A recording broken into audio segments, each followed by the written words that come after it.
Remember to subscribe to our YouTube channel at NDN TV Nigeria.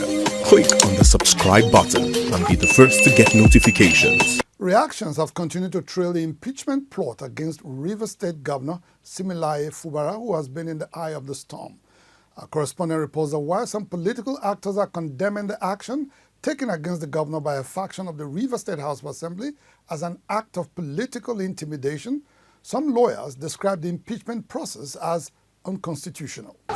Recently, there was pandemonium in Rivers State as 24 lawmakers led by Speaker of the State House of Assembly, Martins Amewule, moved to impeach Governor Siminalayi Fubara for alleged gross misconduct. It was later gathered that the lawmakers were bent on sacking the governor for falling out with Minister of Federal Capital Territory and immediate past Governor Wike over their differences on how to run affairs of the state.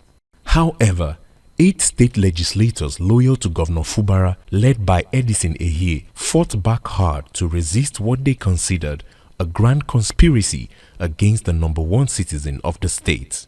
In the course of their altercation, a section of the State Assembly complex had gone up in flames. Rivers State became tension-soaked. Several groups, notably the Ijaw Youth Council, joined the fray, alleging that former Governor Wike was behind the impeachment plot. When last week the protesting youths accompanied Governor Fubara to assess the level of damage on the State Assembly complex, they were tear-gassed by officers and men of the Rivers State Police Command. The governor was also assaulted by police officers deployed to the scene to enforce law and order.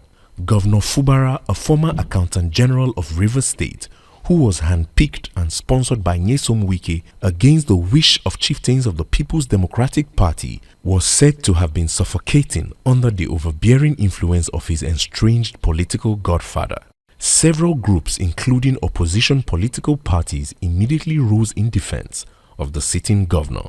Let government breathe in Rivers State, for goodness sake. Somebody cannot run an affairs in Abuja and come here to run another government. That is unacceptable. Bitter quarrels between godfathers and their proteges are a familiar narrative in Nigerian politics. However, it has become a tradition in Rivers State. Former Governor Peter Odili and his political mentee, Rotimi Amechi, who succeeded him, parted ways in 2007 over a succession crisis. 8 years later, immediate past Governor Nyesom Wike and his political benefactor, former Governor Rotimi Amechi, were on a war path in the politics of 2015 and have remained strange bedfellows over their political differences. It would be recalled that the battle for the soul of Rivers State had resulted in widespread politically motivated violence before, during and after the 2015 general elections. Many fear that with the ongoing feud between the FCT minister and his political godson, Rivers State may relapse into a theater of violence. While briefing journalists recently in Abuja, convener of the Pan-Niger Delta Forum, PANDEF, Chief Edwin Clark, condemned Wike's action and prevailed on President Bola Tinubu to call the former governor to order. The Minister of FCT, Nyesom Wike, governed Rivers State for 8 years, solid years, as a dictator, as an emperor. Nobody talked to him. So I'm calling on Mr. President Tinubu to call him to order. In his reply, the FCT minister said he was not having sleepless nights over the vituperations of his critics. He insists that no one has the moral authority to alter the political structure he labored to build in Rivers State for many years. Nobody can take away our political structure. No one. So I've listened to them. And for me, you cannot walk and people will begin to bring enemies.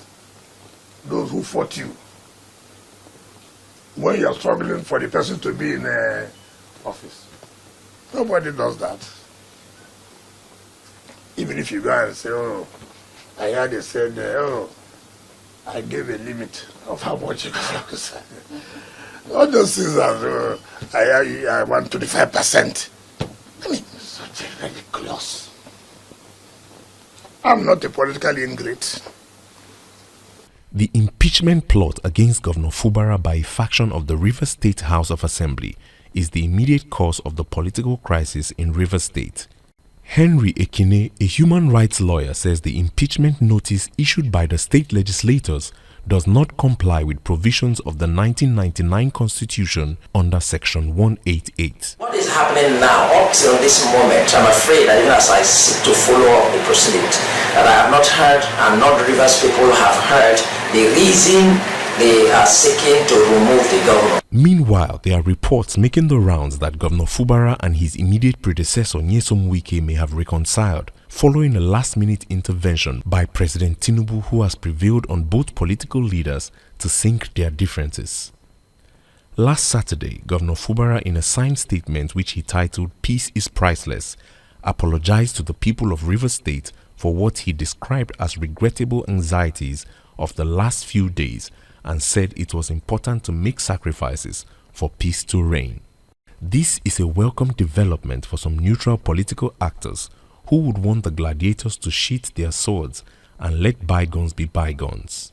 However, others doubt the warring parties would genuinely embrace peace, as political sins are hardly forgiven in Rivers State.